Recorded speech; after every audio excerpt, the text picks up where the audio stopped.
Hello everybody, Mark Schaftlein with you, and this is the Schaftlein Report. We're going to cover everything. We're going to cut through all the propaganda, give it to you straight from left, right, and center. The opinions are what counts. Hello everybody, Mark Schaftlein with you, and this is the weekend edition where we catch up on all things Trump all the time, brief you, cut through all the legacy media stuff, and we're here to do it again. This man is having more influence and more success as a president than anyone in my lifetime for sure. And we brought in a special guest, courtesy of Joe Visconti, David Walker, former U.S. Comptroller, author, political candidate, and overall smart guy. Welcome to Schaftlein Report. Dave, I'm going to start with you. Big news coming up. I mean, you can't hide it, is the Putin-Trump meeting. It's going to take place at the military base up in Alaska. I know the lamestream media is already downplaying this meeting, but Trump's not going to do something at this high level, high stakes, and come away with nothing. Dave, what are your thoughts on this? First time Putin has met with a U.S. president since Biden in 2021. Well, I think it's an important meeting, and obviously the president wouldn't meet unless he thinks he can accomplish something. I think the primary thing he's trying to do is to find out whether or not Putin is serious, to meet with him face to face. The president wants initially to achieve a ceasefire and ultimately to be able to achieve a longer-term settlement. You know, my view has been all along, Mark, that the most likely settlement here is not giving up land, but basically agreeing to stop fighting, let people stay where they are with some minor adjustments. But you know, Putin's got a lot of staying power, and he's not going to allow himself to lose in his mind. And so we have to get realistic about what a resolution scenario might look like. Last thing is, you know, the past sanctions have had, you know, mixed effects because China and India have been buying a lot of Russian energy, and that's basically not made them as effective as they need to be. So the sanctions may have to be on other countries as well as Russia in order to truly be effective. Well, Dave, let me go where you just went with that. As a former U.S. comptroller, I mean, the Trump administration slapped a 50% tariff on India because they are buying Russian oil. From the economic point of view, how long is that sustainable, and can India as a country continue dealing with Russia on that basis? Well, I think they're trying to pressure India, and it's obviously not an acceptable long-term outcome for India. But that's an example of what I'm saying, that the direct sanctions on Russia have had a mixed effect, and therefore you have to look at the countries that are trying to help ease Russia's pain, and one of which is India, and another which is clearly China. And now there's been a significant extension of the due date for resolution of China's tariff barriers within the last week. Right. Yeah, they extended 90 days. Joe, what do you make of the format of this meeting? You know, it's going to be Trump and Putin face to face. I was listening to General Flynn yesterday, and he said since Putin speaks fluent English, what they ought to do is get everybody out of the room and just Trump and Putin speak. And then I guess they have Zelensky and the EU hooked up for a Zoom call post the Putin-Trump meeting. What do you make of the format? You're close to Trump. What do you think about this? I think it's unbelievable that Putin wants to go to Alaska, a place his country owned at one time. Just think about that for a moment. There's so much behind the scenes that we're not seeing. My feeling is that just because of the way the world is going, and it's not just because of Trump, I just think the world is ready for peace and trading and trade barriers being down. And I think Putin's realized he can't go on another year like he could, but he can't go on with the bloodbath and all that's going to come. I have a feeling if Trump gives him a way out to take the sanctions away, his big problem, I think, is China. As Dave was just saying, how does he turn, not against China, but how does he get them off their back? He's been relying on China throughout this time. So a lot of what Putin does, I think, is also tied with China. So that's the kind of thing I believe face-to-face meetings with no one else in the room will actually solve. But I got a good feeling that there's going to be a lot of prosperity. The war machine is still allowed and able to sell its products, and Raytheon and all that, they still could do it. The world still needs armament, so they're not being gung-ho for wars. I just have a feeling we're in a really good place in the world right now. Well, and Joe, I mean, the fact is that with the NATO commitment to spend 5% of GDP on defense rather than 2%. If they deliver on that promise, and that's a big if, then our defense contractors obviously will benefit significantly from that. Yeah. David, back to the economics of the situation, and I think you and Joe are both right. The wars typically end for economic reasons. People don't realize that. But the economics of this deal are the Russians are continuing to suffer huge casualties. Putin appears to be willing to do that. But when you have a birth-death rate in Russia that is completely upside down, in other words, there are not as many Russians being born now, they're not regenerating their population. It's a declining country from a numbers perspective, but they still have to feed their people. And economically, David, if this thing results in a ceasefire with some type of land, they're floating ideas about certain regions that are Russian speaking that they've taken back over, basically make the demarcation line where the front line is right now. If that doesn't work, what type of economic sanctions does Trump have at his disposal, and will he utilize those? Not a lot, quite frankly, and that's why I'm saying that I think that they're limited with regard to additional direct economic sanctions on Russia, and that's why he may have to end up trying to continue to put pressure on those countries that are basically providing relief to Russia. Look, I think in the end, nobody's going to give up land, but there could end up being an agreement to say, look, you stay where you are, we'll stay where we are, we'll quit fighting. We're not agreeing that you own the land, but we want to quit killing people, and we want to quit having missiles and other things come into our territory. Ukraine will stay a sovereign nation. Ukraine will probably be able to go into the EU. They won't be able to go into NATO. And then the real question is what type of security agreement might be able to be reached, because obviously the Budapest Agreement wasn't worth the paper that it was written on. Right. Yeah, get into that a little bit more, Dave, if you could, yeah. and separate those, because to me, when the idea of Ukraine going into NATO was insane. I mean, give a little background for our viewers and listeners out there. Well, in the early 1990s, Ukraine agreed to give up its nuclear weapons when the Soviet Union fell apart. And obviously, it was part of the Soviet Union. To do that, the United States, the United Kingdom, and Russia entered into something called the Budapest Agreement with Ukraine, saying that they would assure the territorial integrity of Ukraine if they gave up their nuclear weapons. Well, Russia invaded Ukraine in 2014, and the United States and UK did nothing. Okay. And so obviously that wasn't worth the paper it was written on. We all know that there's a fundamental difference between an agreement, which is only as good as the president who made the agreement, hopefully with the support of Congress, and a treaty. They're fundamentally different. We didn't have and don't have a treaty with Ukraine. And by the way, we didn't have and don't have a treaty with Taiwan either, which is a different subject. Yeah, really good point. Joe, back to you.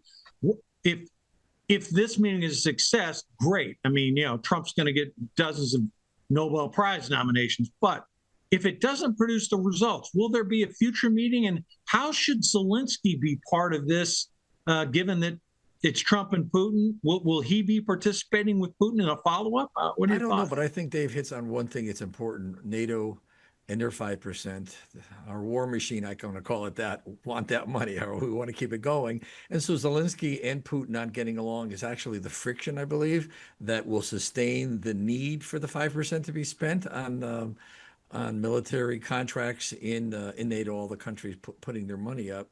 So I think we're going to always have the friction, the trust but verify, and you can't verify. And what happened to Iran, I know everyone noticed over there in China and Russia. And so they all know Trump flexed, he showed something. And so, again, I always believe you have to have a strong military, and that means there's not going to be Pollyanna.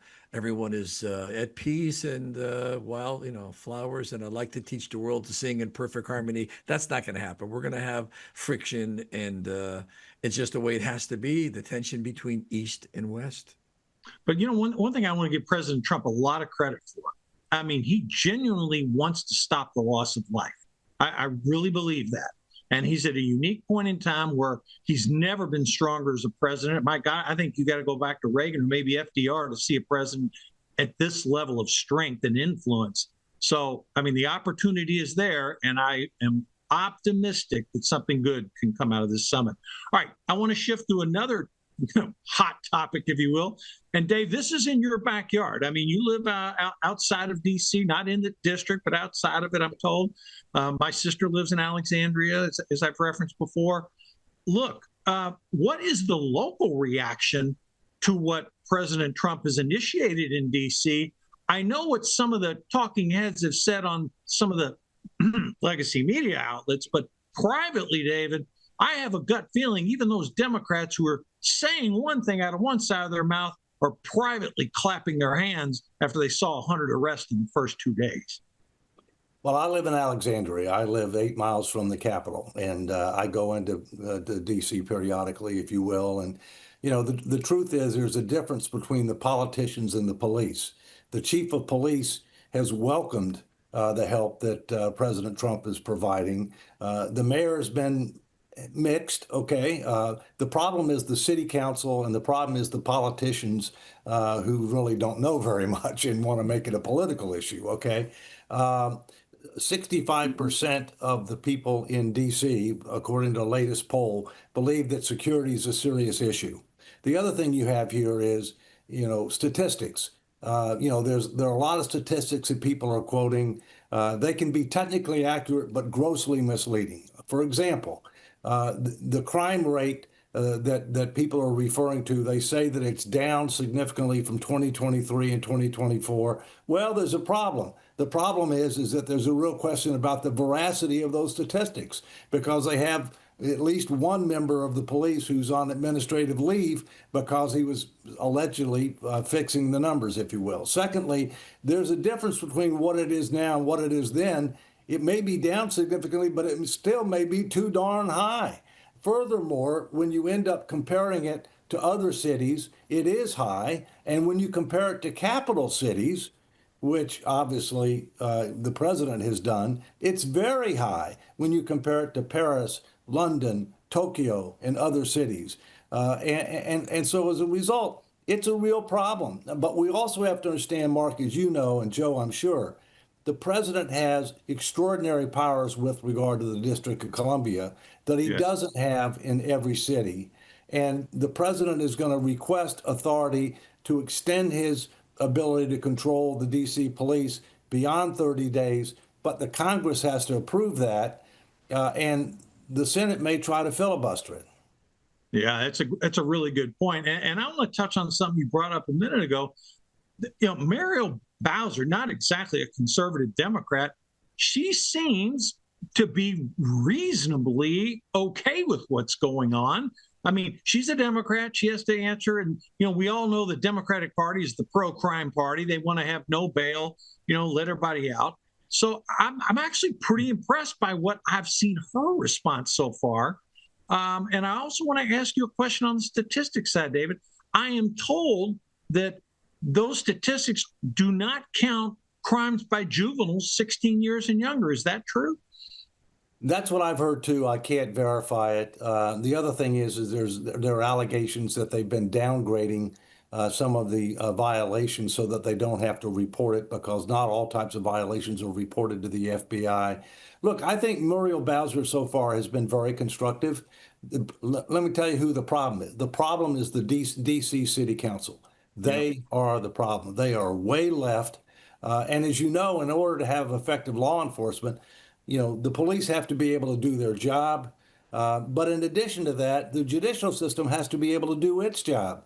And no cash bail and some of the things that they've been doing with regard to juvenile offenders, you know, basically are not providing an adequate deterrent, and that has to change. Well, Joe, I'm going to come to you on this. U.S. District Attorney Jeanine Pirro promised a crackdown on crime. Now, she doesn't hand out the sentences. The judges do that. But, you know, when this lunatic, I'll call him a lunatic, this former federal employee who, what is this guy thinking? You know, everything's on camera. This idiot throws a sandwich at a Department of Justice official. They catch him. Janine Pirro charges him with a felony. Guy loses his job. I mean, Joe, she promised a crackdown, and boy, she has come out of the gate swinging. Yeah, well, what they need is popular support. And I've been all over TikTok and Twitter, everywhere, watching videos, Instagram, during the last 3 days, just watching people, regular people, a lot of African American, most of them saying this is good, this is needed. And they're blaming the young kids, elderly women, right on camera. Jesse had them on too, and they can't go out after dark. So this has been preying on everybody: Democrats, Republicans, African Americans, white, everybody. And so everybody knows it, and they never believed. This is really psychological. They never believed that something could be done about it. There was beyond hopelessness.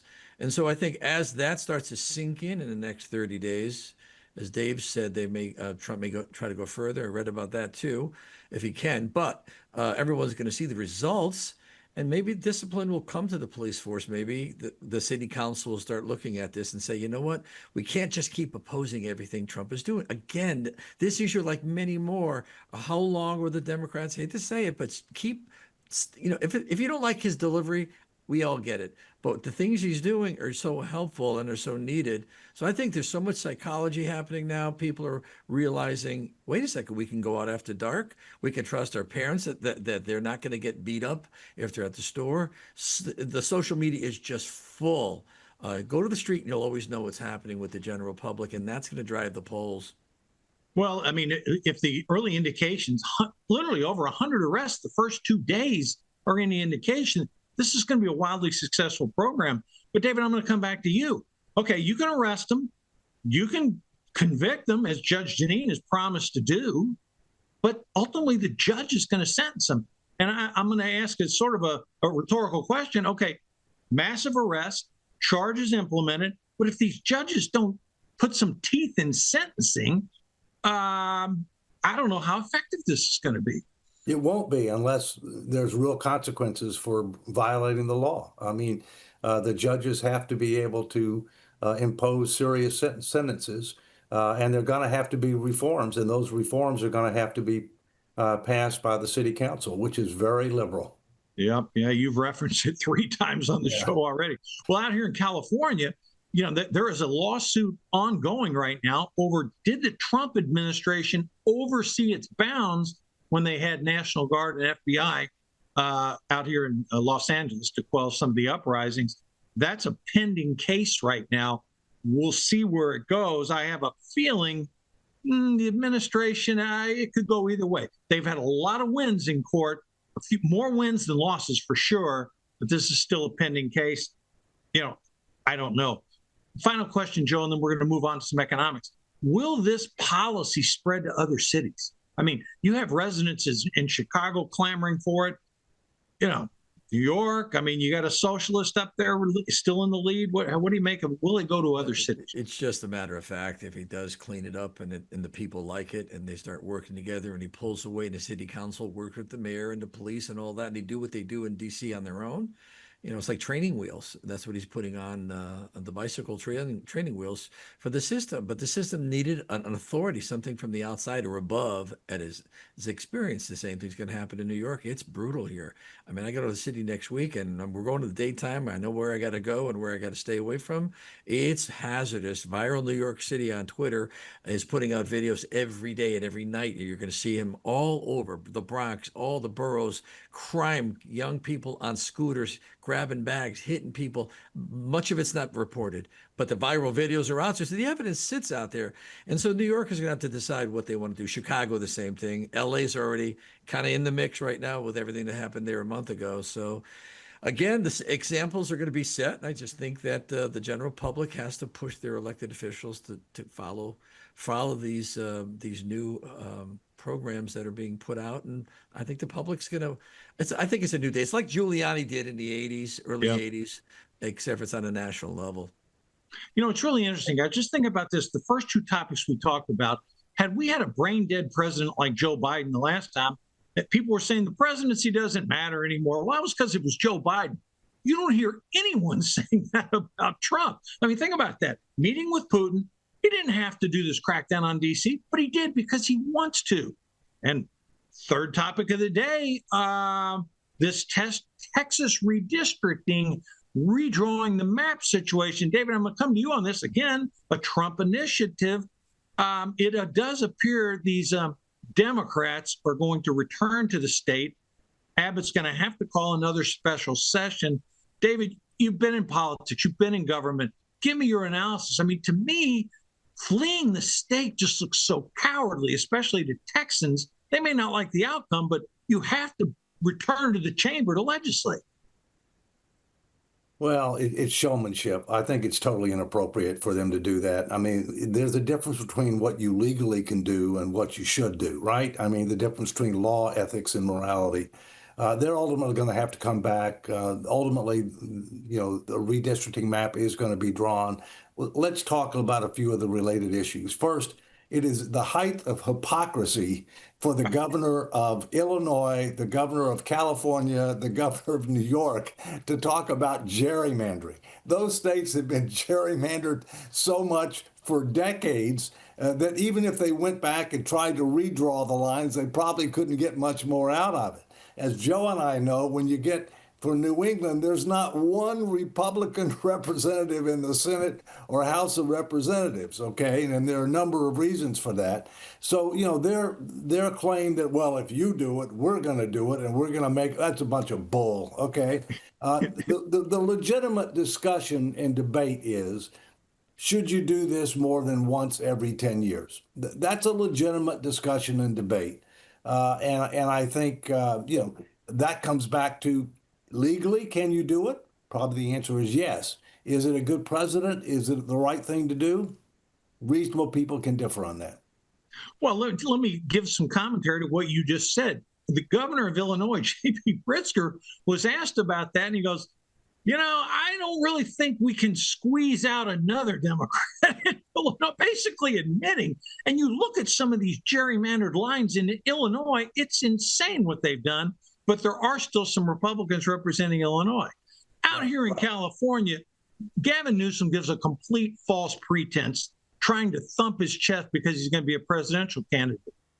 Out here in California, 60% of voters want an independent commission to do the lines. Well, guess what? That's the law in California right now.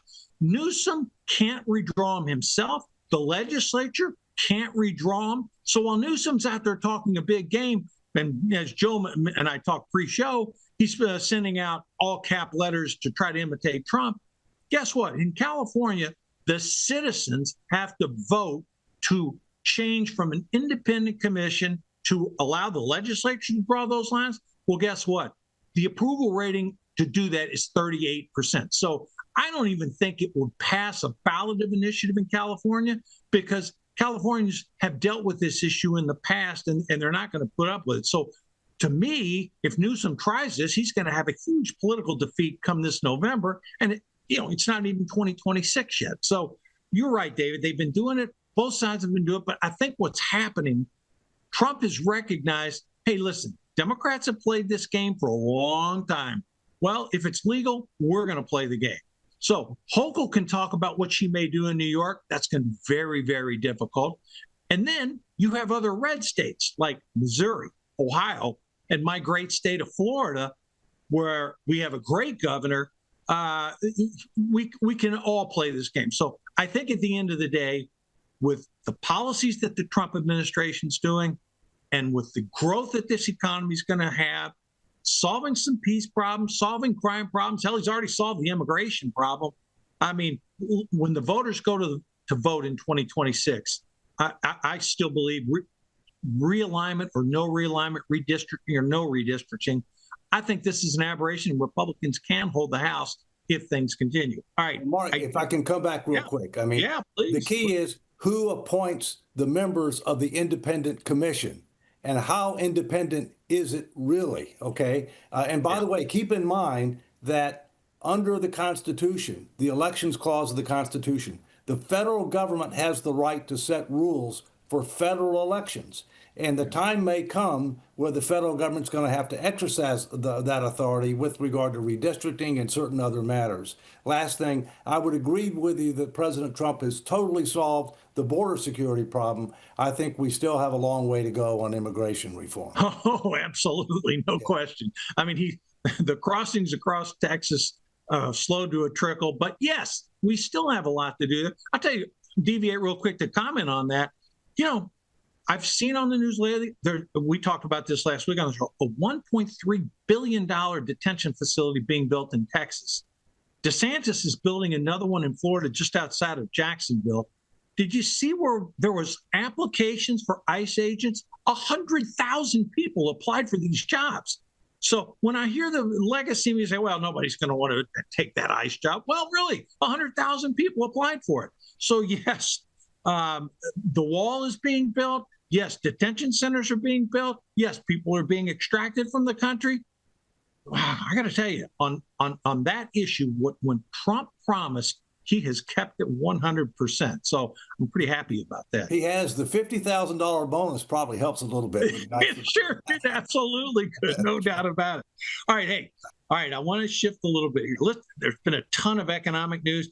David, real briefly, share with our viewers and listeners what the U.S. Comptroller does. You've got an economics background, and we're going to get into some statistics, some GDP. We're going to get into all that, but give everybody a little bit of your background before we dive into that. Sure. Well, I've been fortunate. I've had leadership positions in the private sector, public sector, not-for-profit sector. I've run 3 federal agencies, 2 not-for-profits.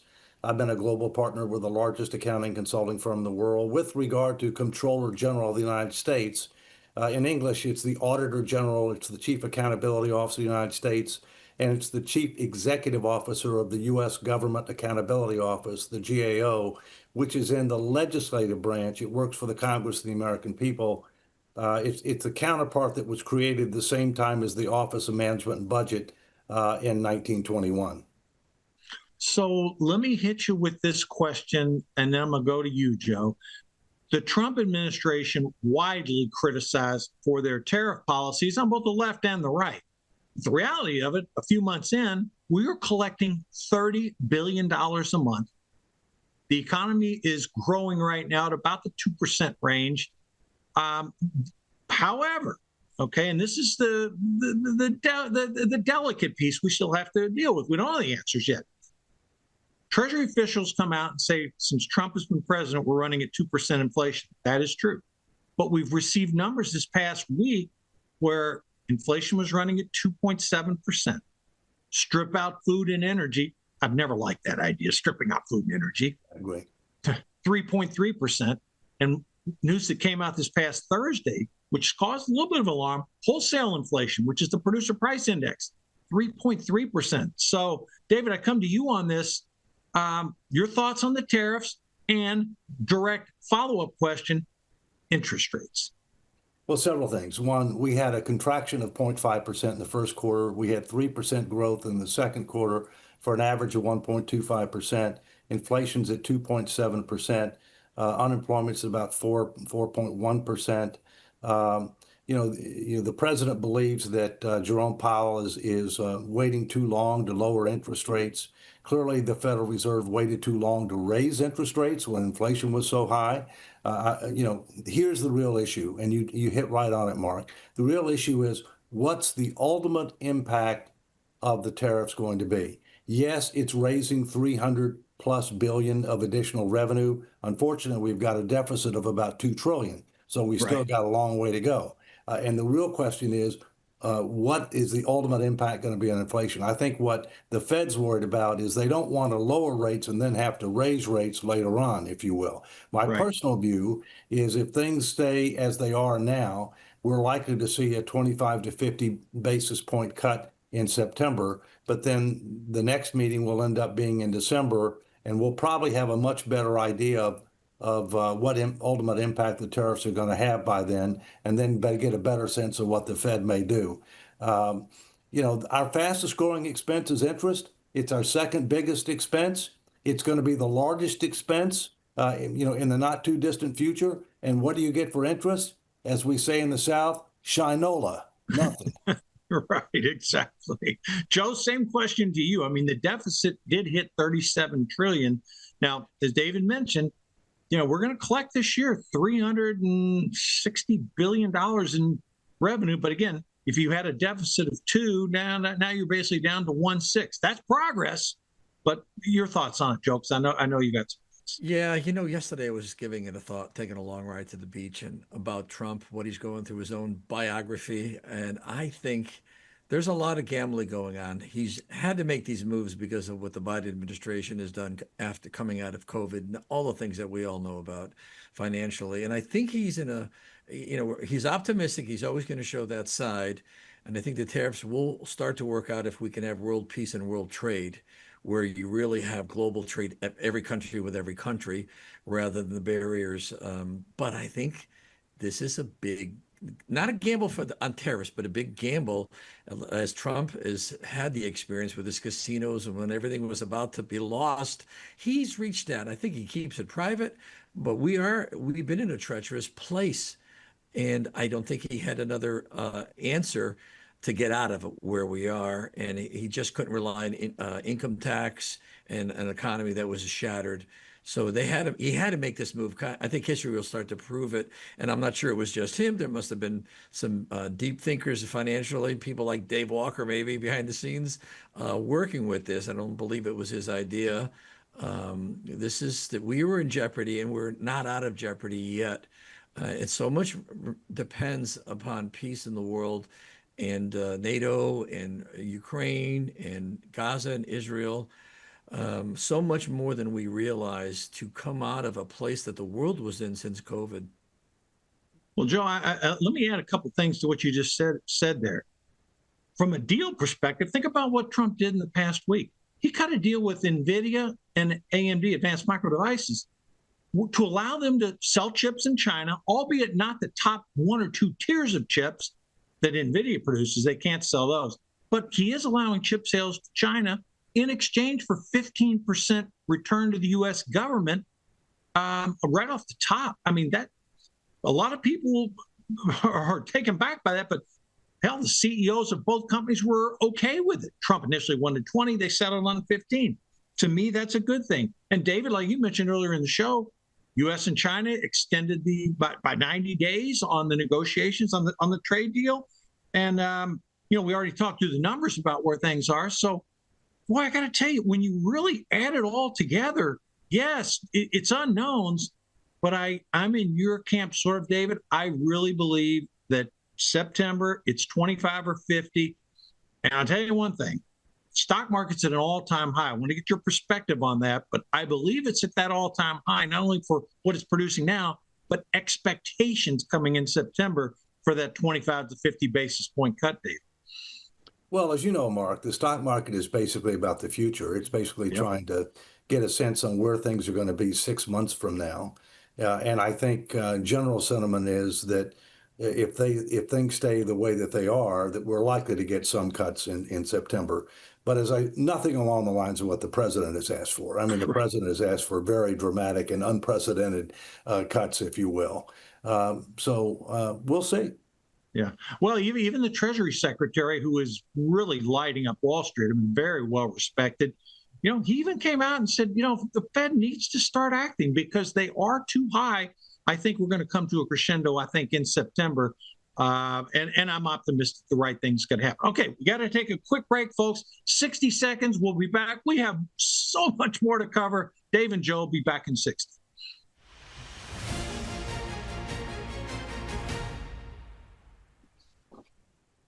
Do you have enough food to feed your family for several months if the supply chain falls apart?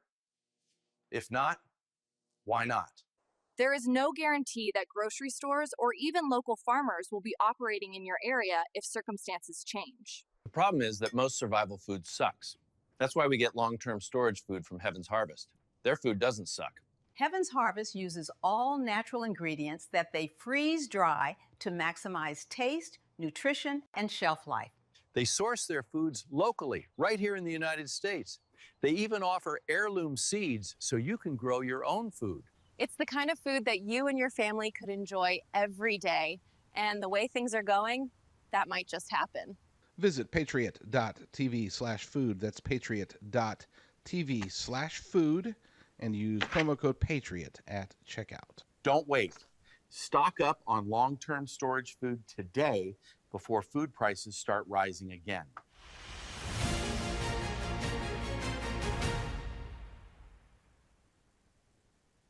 And we're back. Okay, Joe, I want to turn this one to you because I basically appointed you the Epstein expert. Since watch out. Thanks a lot. Now we know why the list didn't come out. No. A little dinger for you there, Joe. No, okay, so I love you, Mark. So Maxwell, she did not want that grand jury testimony to come out, and a New York judge ruled it's not going to happen. Joe, here's my question in all seriousness. The base seems pretty happy now. This issue seems to have faded from the front pages. What happened where it was the hot burner and now it's like the nothing burger? Well, it's what I talked to you about a couple of weeks ago on this show from the old Tea Party days. I know all these people. Well, I was one of them, but not too crazy on the right. And so they it's hard to say it, but I'll say it. We love Trump. He's the leader of the world and everything we've talked about is great.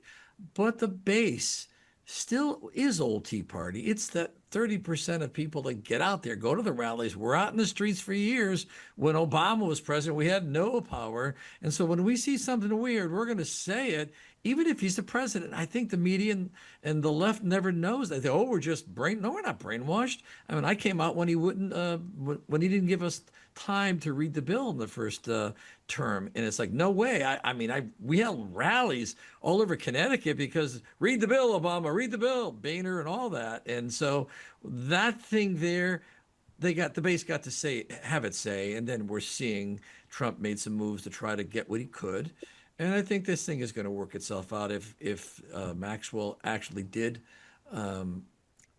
whatever she had to do with the U.S. The attorney. I think we'll know more in the future. Dave, any commentary from you? First, Mark, I think a vast majority of Americans, including myself, don't give a hoot about Epstein. Okay, I'm in your camp. But the president said and others said that they were going to provide transparency here. Yep. And I think one of the things and I think that's why people were frustrated. They thought they were going to get something and they haven't gotten it. And here's the ultimate irony. Trump is probably the most transparent president I've ever seen. I mean, look, he's constantly interacting with the media. I mean, I would argue he might even be overexposed, okay? He's also holding frequent cabinet meetings that are open to the media, okay? Right. I mean, contrast that not just to the last president, but to any president in modern memory, it's very different. But let me tell you what's different that I'm concerned about, and it's not the subject of this show. And that is, while the president is very transparent, and I think that's why people have been frustrated on Epstein, they haven't delivered what they promised, okay? And they may not be able to because of the court actions. The OMB is not. The Office of Management and Budget is not being transparent, and I think that's a problem and could end up resulting in litigation between the GAO, which I used to head, and the OMB, especially over the issue of impoundments and rescissions. I hope it doesn't, but it could. Why don't you elaborate that a little bit more, Dave, for our audience, because OMB plays a very big role in how our government functions. Well, they have a very important role, okay? And they were the counterpart to the GAO that were both created in 1921. And, the OMB works for the president. It's in the executive branch. It focuses primarily on budgetary matters, also some management issues, but the B is much bigger than the M. What's happened lately is several things. One, there was a law that said that OMB was supposed to provide transparency over appropriations about, what it's done with the appropriated funds that Congress has authorized. The director of OMB, and I'm not going to mention any names, took that site down, which was totally contrary to the law and totally contrary to transparency. The courts have ordered him to put it back up. There's a significant difference of opinion between OMB and the GAO about what the president can do under the Impoundment Act. He wants to end up canceling a lot of funds without necessarily going to the Congress to get permission to cancel those funds.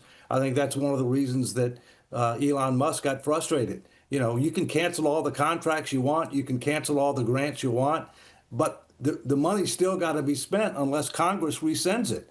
And for them to rescind it, the president has to ask Congress to rescind it. Congress has got 45 days to act. If they don't act, it's not rescinded. You got to spend the money.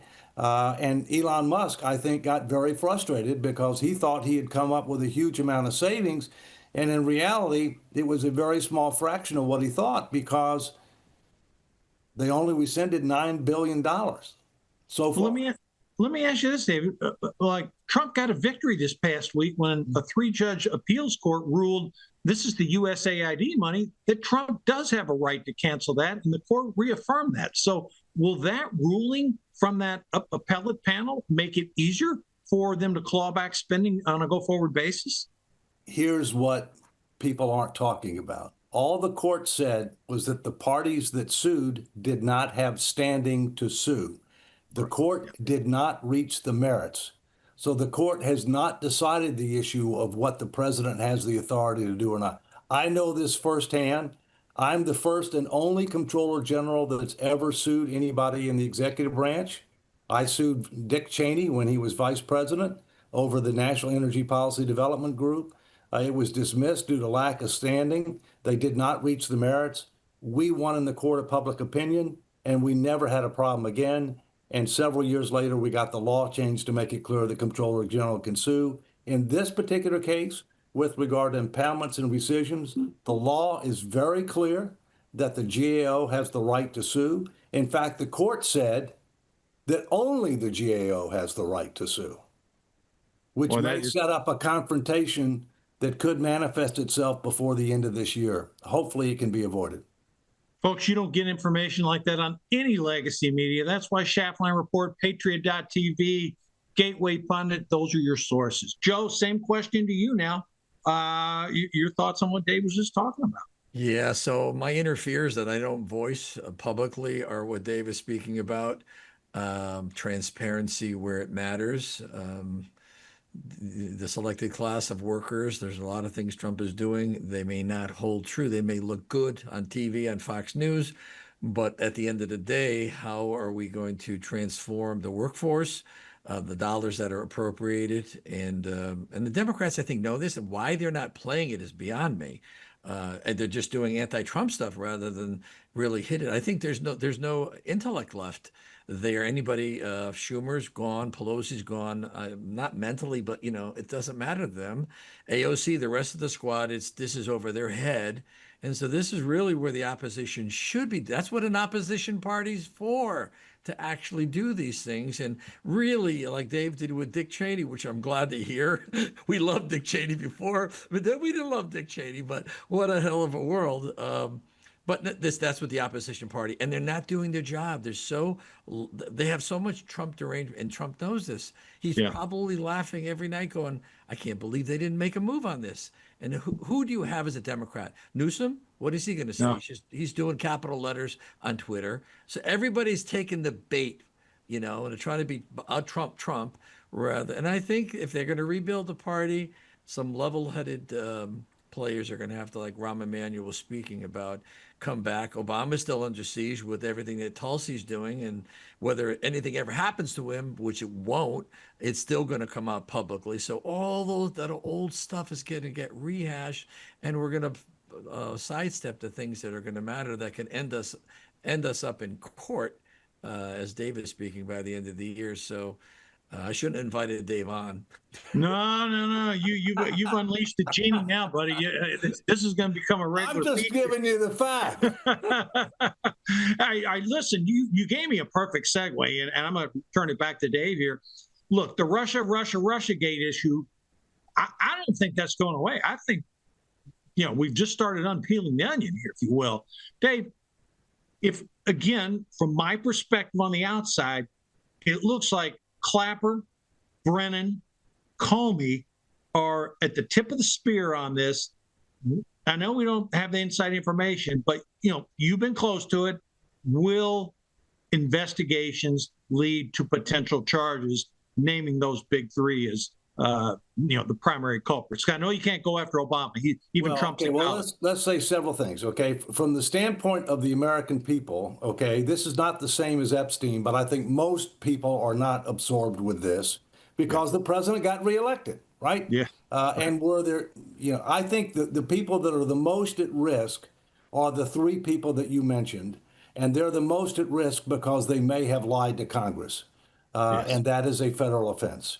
With regard to President Obama, I don't believe that he's at risk.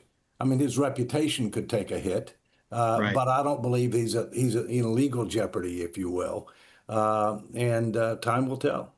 Well, Trump himself has even acknowledged, even if all the facts lead directly to Obama as the one calling the shots, based upon presidential immunity, which Trump trumpeted, no pun intended, Obama's not likely to face any consequences from this. And you can't, again, from our side, we can't say, well, Trump deserves immunity and Obama doesn't. You can't have it. It can't have it both ways.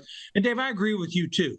If people look forward, the percentage of people who I think look at this is diminishing, but we have to address it because the early information that Tulsi Gabbard has provided, it's clear this was just a setup of Trump.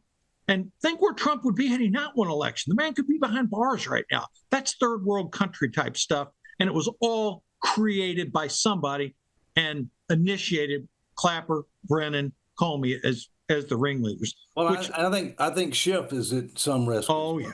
Oh, yes. We're not going to leave Shifty out of the equation. I mean, as far as lying to Congress, he did it with a straight face. And I remember he would come on and just lie to the American people. What a disgrace. Well, but the difference is, was he under oath? Because where you can prosecute is where you have people that lie to Congress that are under oath. There are some politicians, and Shifty Schiff may be one of them, where it's let the listener beware. How do you know if they're telling the truth or not? Are their lips moving? Right, exactly. And you can figure it out. Exactly. Well, I want both your comments on this next topic I'm going to bring up to you, and that's trust in media. Okay, one of the reasons Gateway Pundit, Patriot.tv, Newsmax, I could go on, that a lot of these organizations are thriving on the conservative media front is because people lack the trust in what they've seen in legacy media over the last couple decades. And you're seeing trust among Republicans plummet into the single digits in some cases. Independents, I've seen numbers that's in the low 20s. Now, the Democrats, they still love the legacy media because it's all pro-Democrat. Dave, I'll start with you and then go to Joe. Trust in media, all-time low. I mean, are the antidotes for that the Patriot TVs, the Newsmaxes, the Fox News, et cetera? And will that get us where we need to be? Well, there's been a proliferation of media outlets, and there's been a segmentation of media outlets. When you look at the mainstream media, it's hard to be able to identify an outlet that is truly about news. And unfortunately, you've got a situation nowadays where too many people are self-selecting their quote-unquote news sources, when in many cases it's not news, it's opinion. And there are too many fact-free zones. I talk about we got a lot of fact-free zones, but a lot of people have opinions, and they tend to either be too far to the left or too far to the right. I think what's needed is something like what we're doing here, okay? And that is, let's talk about what the issues of the day are. Let's talk about the facts. Let's try to provide contextual sophistication. Let's not try to get overly partisan or personal or whatever, but to try to be able to provide, clear, concise, and compelling information, and enough where people can make up their own minds, if you will. And there are too few outlets like that. There are too few outlets like that, and there need to be more. And maybe you can be one of them. Maybe we're out there every day. Joe, same question to you. I mean, we're here, we're talking about it. The mainstream media has just reduced itself to clickbait. there's billions of dollars still to be made. If this was a fishing expedition and Japan was out there with all their nets and their trawlers and they were taking all the fish out of the ocean out of a certain area, we've seen that happen in other countries. And that's what the media is doing. It's got trawlers out there, media trawlers, and they're just grabbing the clickbait, anything that says Trump on it, any word of Trump. Corporations are making such a big bottom line that's why unless they're really sued for misinformation, so they walk the line. They, most of the big ABC, NBC, CBS, Washington Post, we know all the players. And so what the New York Times winning the Pulitzer Prize and not giving it back for Russia is just tells you what you want to know. And so, listen, they have it in themselves to be rectified. And it's again like we're watching with Washington as an example for New York and Chicago and other states for violence.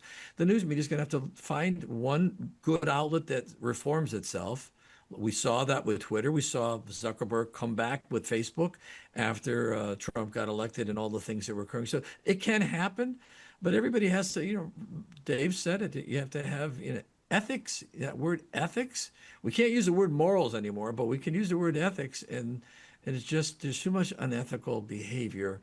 And it's based on the bottom line of clickbait by the billions of dollars in ads.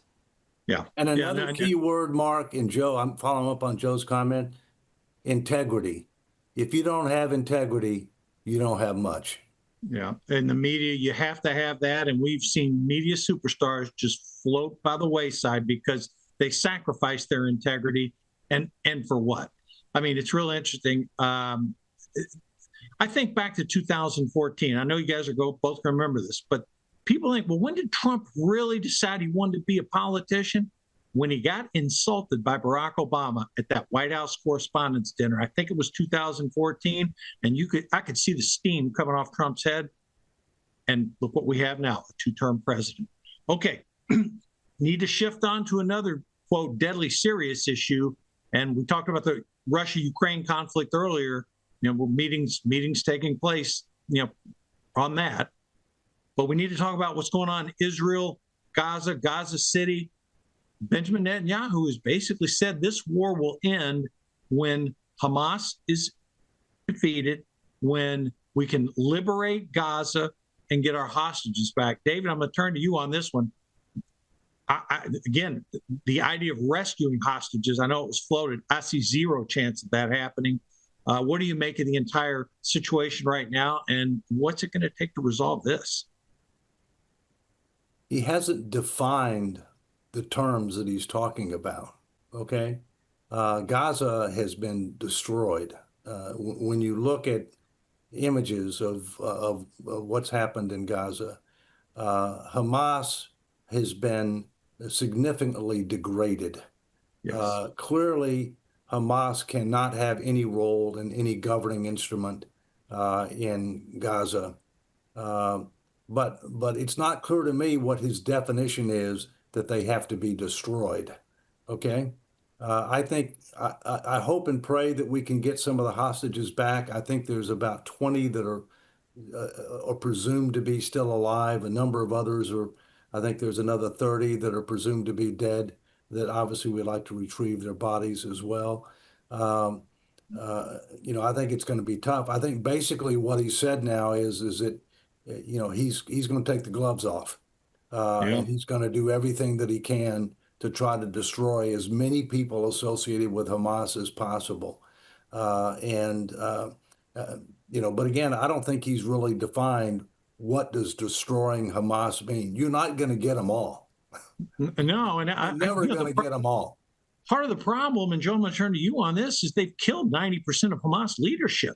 I mean, they've got some leadership outside the country, but I mean, who is there a party to negotiate with here? I mean, well, that's exactly the next thing I was going to say. What the Democrat Party needs to do is find intellectual leaders that are unbiased and objective and are going to come out on policy, and that's what what Gaza needs, which Palestine, that area, they need to find leaders. This is not going to be resolved without it. As far as Ukraine, Zelensky may be gone, and my feeling is that he may not be able to be there, but Again, that's going to be up to the people in Ukraine. But again, the absence, the vacuum in leadership in the Democrat Party, the vacuum in leadership in Gaza, in both of those, Democrats and Gaza are united in very anti-Semitic ways. And I've spoke about this 2 years ago, that the Democrat Party would absorb as a party plank anti-Semitism, and we're seeing that in New York. So new leaders have to come out. There's a vacuum, and new people have to be found, whether they're going to come from the entertainment world and or the business world. That's what needs to show up in both places. And I think the Arabs are sitting there with a bag of money, all those Arab nations ready to do it, but someone has to come to the table that can deal with Israel and that can deal with the Arab nations. And so I don't think Netanyahu is going all the way with destruction. I think they're still cleaning out, weeding out, and I think they're vamping out there until somebody can surface, just like the Democrats. Something has to surface in leadership. Yeah. And I know a Barack Obama, a Bill Clinton, the way they came out, that's what's got to come out of both of these regions. Well, I would say, following up on that real quick, Joe, is who's going to surrender for Hamas? I mean, with the Nazis, we defeated the Nazis and they had somebody to surrender. Hitler was dead, but you had the head of the military forces that surrendered on behalf, of Germany. Who's that person there? The second thing is that, part of a deal between Russia and Ukraine may, and underline the word may, include that there will be new elections for president in Ukraine. That doesn't mean that Zelensky can't run, okay? But that may be part of the deal. We'll see. Yeah, I think you both bring up really, really good points there. I mean, look, there was some talk that the Palestinians may be settling in Sudan. I mean, so I don't know. This is still all over the map. And Dave, I think when both you and Joe said the same thing, you clearly need to define what the next steps are. But again, all three of us are saying the same thing. Who do you negotiate with here when 90% of the leadership's gone? Is it the people sitting in the UAE, Qatar, maybe? To be played out, in the next, couple months. All right, we got about 3 minutes left. I want to get each of your perspective. We talk politics. You've both been running for office before. You're both in politics. It's never too early to start talking about 2028. I don't want to waste time on Democrats, but on the Republican side of the ledger, Trump has really been singing J.D. Vance's praises. He's sitting at 35%. Trump even went out of his way to say, boy, a great ticket would be J.D. and Rubio. Dave, I'll start with you, then go to you. 2028, your thoughts? Well, for the Republicans, I think they're two of the top contenders. I think Ron DeSantis has to be in that category as well. There may well be others, but I think, in my view, they're the top three. My governor, Glenn Youngkin, is very strong. He's done a very good job. He can't run for re-election. We're one of the few states that say you only get one term, and that term is 4 years, which is, I think, too short and inappropriate, if you will. And I will say, for the Democrats, the only way they have a chance is if they nominate a moderate governor from a red or purple state. And there are some there. But most of the people that have been trying to go for this do not meet that criteria. Well, let me add this, Dave. Andy Beshear from my former home state of Kentucky, who, again, he got, folks, just quick history. It's a deeply, deeply ruby red state. He got over 60% of the vote in his reelection. So, I mean, and he works with the. I think Beshear, you're correct, and Shapiro are the best two candidates they have at this point in time. But there's a long way away from 2028. Yes, sir. Joe, your thoughts? Well, Shapiro, he took the words right out of my mouth. But as I spoke about earlier, the Democrat Party has become the party that one of their planks is anti-Semitism. And you have to call it that way. That's exactly what it is. And so if Mamdani wins in New York, which all likelihood he will this November, you're going to have more of the party moving that way towards anti-Semitism. So it kills someone like Shapiro politically, who actually is, he's pretty strong. Reminds me of Dan Malloy from Connecticut. But the Republicans, I think you're going to have a big field like 2016. I think you're going to see people coming. They're all going to line up.